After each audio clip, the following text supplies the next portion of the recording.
continent, 54 countries, over 2,000 languages, but united with similar interests. As news breaks, we give you in-depth analysis around Africa every Monday on Core TV News. Very warm welcome. Thanks for joining us on this week's episode of the program Around Africa, where we bring to you top issues rocking the continent. I'm your host, Brownson, Unwana. Until the late 1990s, Africa was a terror-free zone until the first case was recorded in Kenya and Tanzania, where some terrorist group attacked the U.S. embassy. And of course, after that incident, there have been different cases of terror attack in different parts of the continent, but then it looks like the North African side have really, the North African terrorists have really gained ground, the likes of Al-Shabaab related terrorist group, and the Al-Sis, and so many terrorist groups, not forgetting the one in West Africa terrorizing Nigeria, talking about Boko Haram. And of course, there have been lots of questions of the sudden rise of insurgency in Africa. Joining me to discuss this issue is Dipo Olayoko, is an African affairs analyst. Dipo, good to have you on the program. Thank you, Brownson. Viewers, good day. All right, of course. How do we say terrorists got to Africa? Just because we look at it, most people want to trace back to the early 80s, early 70s. There was nothing like terrorism. Yes, it depends on what we mean by terrorism and the type of terrorism you are talking about. You know, terrorism, by its simple definition, is somebody, or let me, an act that tends to terrify either the people, a person, or a society. And this is the genesis of, let's say the word terrorism takes its origin from there. Then if you are looking at terrorism as an act that is meant to terrify a group of people or a society or an individual, then terrorism can only be looked at from the perspective of bomb explosions or somebody just holding guns, shooting into a crowd sporadically.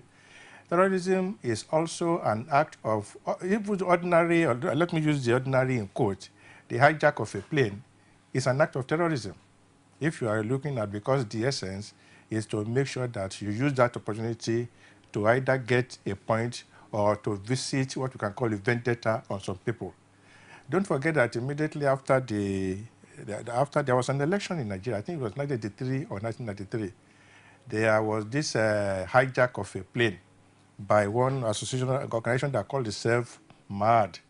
And this was carried out by a group of Nigerians who felt aggrieved somehow. But now let us go and look into the aspect of terrorism we are talking about, which is the bombing to inflict damage on a people or on a society. You notice that the origin or the beginning of terrorism in Africa was not entirely to hit the Africans. It was basically to hit at a target, and the target then were the Americans, because don't forget that there was this problem of the Somalian problem then, and then some group of terrorists. At the stage we had the Al Qaeda that became like the octopus that was like a grandfather to all other small terrorist groups. So the one you actually mentioned was against a target, the interest of the America. And they thought that it was only in those two countries, the Tanzania and Kenya, that America seemed to have dropped its guard. And that's why they were able to hit that America with that we call collateral damage. And don't forget that since then, American has to some extent tried to build up security at its embassies until the recent one that happened in Libya, where the American ambassador was killed during the runoff to the last presidential election in America that almost cost President Obama his presidency. So by and large, if you look at the origin of terrorism, and then you have chronicled it until we now get to what is happening in Nigeria. And since then, it has been like a tales of one terrorism act too many, because from countries to countries, you see elements of disgruntlement on the part of some individuals, and they believe that the only thing they can do to make a statement is to instill or instill fear in the people and the government. Don't forget that is the target of every terrorist activities. It is just to instill fear in the people and possibly to say that, oh, we can inflict this damage without anybody holding us to ransom. Now, for this terrorist group, a lot of people also want to argue that in the early parts of probably in the 70s, and looking at African culture, most people also want to say that Africa did not have that tendency of wanting to involve in the acts of terrorism, but the reverse has been the case because we've seen several cases, not just in West Africa, and especially in the North Africa. But what would you say this whole idea came from? Let me tell you one thing. There's something you need to understand. The terrorists don't believe that they are just doing this thing without any cause. To them, they are waging a war to make a statement because they feel probably they have been changed somehow by the system or by the ruling class. And they believe there is a need for us to either hit these people below the belt and get back at them, one. And then two, to show that we can also do this thing you are doing to us. I always marvel when you say Africans don't have the tendency for terrorism. Because some of us grew up to read stories of invasion. So that's why I initially said it's an act of war to the terrorist group itself. That's why we were made to read stories of wars between towns, between villages, where these people will invade a village in the night. And you know, the way they were building houses then, they were building huts, and they will set buildings ablaze, waiting for people to rush out, and then they start mauling them down. I don't know what you can call that. So when you say these things have no background or its root in Africa, I think there's a need for you to study the element of human beings. The element of human beings is that when you believe that you say an upper hand that is tormenting or harassing you, what you need to do is to hit the person below the belt. Sorry, let me hold you. What you said now has to do, most people want to mistake it for war. Now, I think we should differentiate it. How do we differentiate between a war and terrorism? Terrorism believes that they are waging a war against society. Because if somebody wired himself with bomb and goes into the midst of people where you have 15, 20, let us just say conservatively, and he decides to detonate, what do you think he's doing? He didn't go there for a party. He has gone there to declare war on those people. So there's a need for us to know that terrorism is an act of war. And maybe that was why the Nigerian situation got so worse, because it was so late for the Nigerian government to realize that Boko Haram people had really waged a war or declared a war against society. Because what do you call war? War is a conflict. The essence is to maim, kill the other person. And so when you have a group of people that believe that, oh, the society has been very much against us, there we are going to do something to hit them, and they decide to begin to kill, it's a war. So that is why in most countries or in most societies, these people will have been able to do a lot of damage, inflict a lot of casualties before countries now wake up to know that, oh, this is a serious matter. And that's why we continue to make the case for the example of Nigeria. For example, look at the case of Kenya. Since after all these bombings, the Kenyan government has declared a war on these people. And that is why most of the time when they notice where these people are coming from into their country, they carry the war to their country to go and hit them from their base. Because to them, it's a war. Because when you cross from another country or you are from another country and then you are killing our people, it's an act of war. For example, sometimes in 1996, there was this American, they call it Timothy McVeigh, the popular Oklahoma bombing, where this guy went to like his military secretariat and bombed himself in that place, bombed the place, killing several scores of people. That one was an American, though he was sentenced to death. I think he has been killed. He was an American. So terrorism, by any definition or any standard, is an act of war against the state. And that is why most countries, what they do is, how do we make sure that these people don't get their power? How do we make sure that the blood that will further their cause, how do we block it? Maybe as events unfold in the program, maybe we get to how we can fight it. All right, now, I think this is very important. What can we say is the true cause of terrorism? Why do people involved in terrorism? I was reading the story of one Palestinian. The boy said when he was very small, he remembered vividly that they were in the sitting room with his father, the mother, and the other siblings. And that initially came into the sitting room, killed every other person, only this guy was able to survive. This guy grew up to hate Israel. And he made a vow that if he grows up to have the opportunity, he will inflict damage on Israel. So that's exactly what we mean by terrorism. Somebody that decides to wire himself up with bomb. That's what they call the suicide bombers. and decide to go into the midst of perceived enemies. Enemies can be from so many reasons, and decide to detonate the bomb, kill himself and the other people. That means the person doesn't believe that even living is useless to him. Like one boy told me, a university student, he was talking about Nigerian problem. He said, if there is nothing to live for, there must be something to die for. And I have been able to hold that thing in my left hand, so that I will not forget. It's somebody that believes that there's no hope, or that somebody has wronged him so much that I have to inflict damage on the person. That is the essence of these things. That's exactly, because if you look at the psychology of these people, there's always a reason for them. And they believe that society has been very, unfair and very wicked on them. That's why at times when people continue to say, what are Boko Haram people, what are they fighting for? They have always laid their thing on their table. There must be a reason why a terrorist decides to want to do something. Take the case of the Nigerian guy, the Nigerian boy who wanted to detonate a bomb on the flight in December 2009. I think his name is Mutalab. By any standard, this guy is enlightened. He has so many master's degree. He is exposed. He has traveled far and wide. But this guy still wants to take his life, just for a cause. So there must be a reason. There must be a cause that is so strong that you believe that even some people call it as a way of martyrdom. That maybe if I die for this cause, I will become a martyr.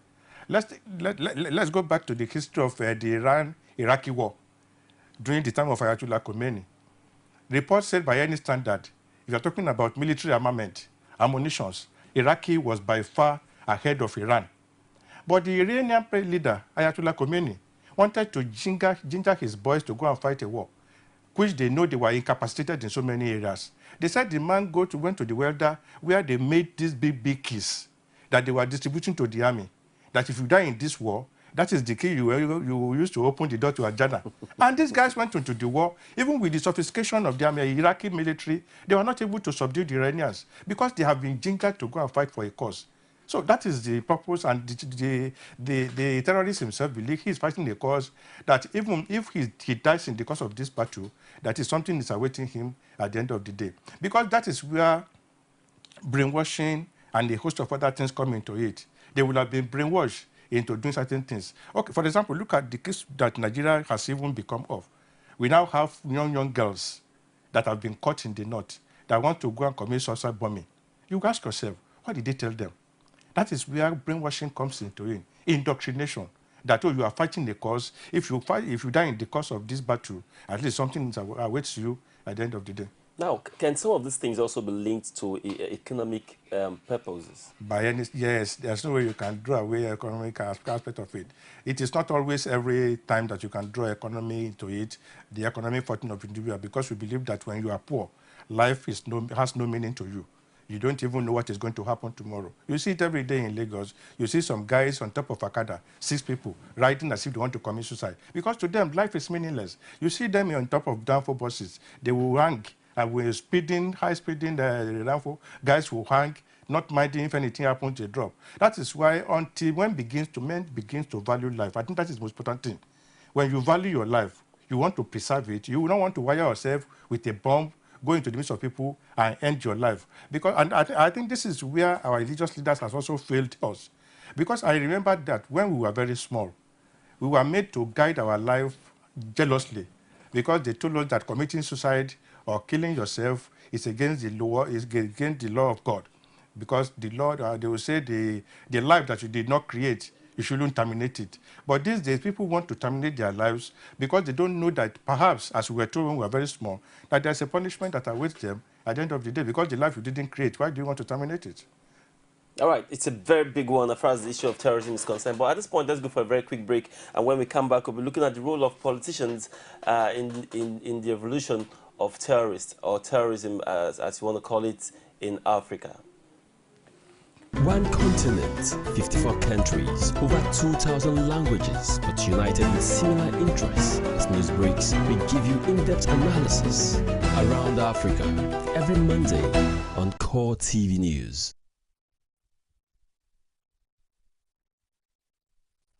Thanks for staying with us. You're still watching Around Africa on Core TV News, and of course, I still have Dikbo Olaokun an African affairs analyst, I beg your pardon, still with me on the program. Quickly, let's look at the role of politicians. Lots of people have said some of them, these terrorists, are political tool to governments in Africa. Do you want to agree with that? If you look at even before terrorism got into Africa, how the world powers were using the terrorists to terrorize the other partner. And that is why up to today, a lot of people all over the world believe that America itself happens to be the grandfather or the farmer that watered the seed of terrorism. Because name it, anybody that has either terrorized his people or terrorized a continent must have his tutelage under America at one time or the other. The most notorious that everybody always readily think about is late Osama bin Laden. And if you trace the history of this person, he was once used by the Americans to terrorize the Soviet Unions then, the Soviets then. And all of a sudden, it will get to a stage whereby this individual will get back to their senses and know that, yes, America itself is not their friend. And yes, now going back to the issue of politics and terrorism, if you look at all over the affairs of everybody, or the human endeavor, especially in the world, is guided and ruled by politics. The politics of who takes what. That is why when you are having conflict in any part of the world, you see the Americans on one side and then the Soviets on the other side. The essence is politics, gain power. So, and this thing now percolates down to the issue of the terrorism that we're looking at, which most often when it happens, people look at the direction of one religion, they look at the direction of one area, which they call the Middle East and is part of Asia countries, and you look at what is the genesis of this problem. It's genesis of, some people even said it has its root in the Bible, genesis of Isaac and Ishmael. Who is superior? Oh, I am also part of it. I'm also a son of the kingdom, and this thing continues like that. And that is why when you see, most often, when these people come into operation, they come into operation with in a very ruthless manner, because they believe there's something at stake. If you want to know the importance and the relevance of politics to the issue of terrorism, maybe let us take the case of the one that is affecting Nigeria currently, and that is the issue of Boko Haram. From so many angles, or any angle that you look at Boko Haram, you will see the handwriting of politics in it. Some people told us that the genesis of Boko Haram has to do with some guys that were used as political thugs before an election. After the election, the person they helped to win election decided to make himself incommunicado, and these people became very angry. That one is a clear case of what terrorism and how it can take its root. And all of a sudden, these people from one level to the other, they became so notorious, they become so ruthless, and now it's like the politician that started them can no more control them. So I think if we are able to introduce some sanity into our political activities, maybe the issue of terrorism will have been reduced, or the heat taken off, the power taken off the sail to some extent. I think that is the problem. All right, of course. Let's quickly look at some top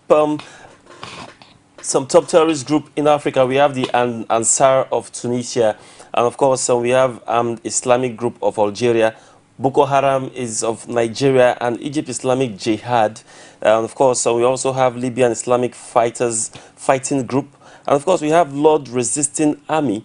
That's also in the southern part of Africa. And of course we have the Moroccan Islamic Combat Group, and most of this group, surprisingly, Zikbo, they call themselves jihadists. And sometimes I want to step back and really understand what this jihad means. For a layman, what do you really think jihad is? Jihad is war. Those are people say it's holy war. That is the simple definition. And then they say, let God be praised. And you know? No, yes, because in an act of war, war is no party. Even in the Bible, when you read stories of the exploits of either David, they will say he killed 10,000, he killed 100,000. War is to kill. You don't go to war to do and hold a party. You were even told of one king in Israel that God said go into the war against another city. He got there and spared some people. They said that was how he lost his power. He lost his kingdom because he didn't kill those people that God said they should kill. That is why I said terrorism is an act of war. And when you are going for war, you are not going there for a party. You are going there to kill. But the big question is, are you killing for a just cause? You have mentioned a lot of groups. You have the LRA. Even though some people forget that even in some areas, some people believe that the SPLA, that's the Sudanese People's Liberation Army of something Savimbi, yes. they believe that some of these people, some of these things are even terrorist groups. And also, there's some group in Mali that yeah, they have the Al-Shabaab. The Al-Shabaab. We have the Al-Shabaab. Even within the Tuaregs, there are some terrorist group that sometimes they even the Tuaregs themselves, they are confused because they were fighting for a cause at the point, and now they have some other terrorist group that they don't even know what they are fighting for. Some of them are fighting for the land. The issue is, for example, take the case of the Syrian crisis that seems to have simmered a little.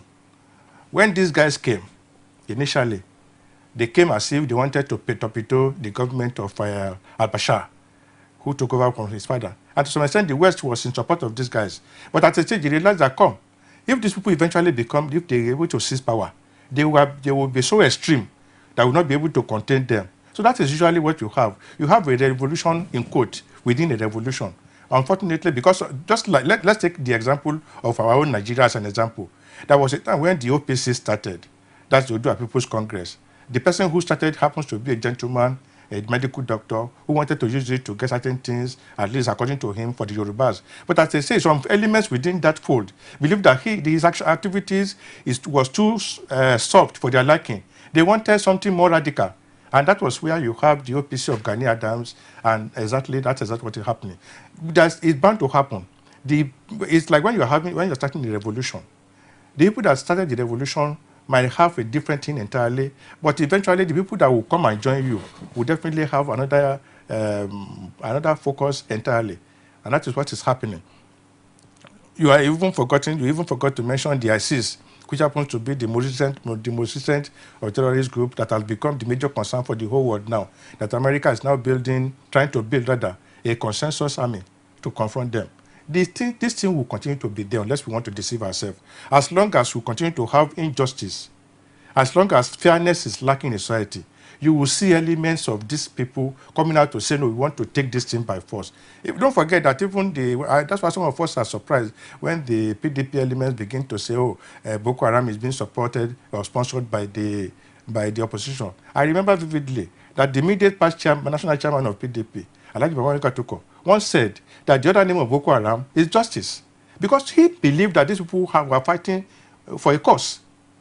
You cannot just wake up and begin to bomb people. You must have a reason. Now, quickly, how do we begin to solve this problem? Because it's becoming, as the day progresses, the problem gets bigger, not just in some certain parts of the continent, but in the whole Africa generally. How do we solve Yes, that's why I said the major cause of terrorism could be injustice. Some people believe that, we have been unjustly treated.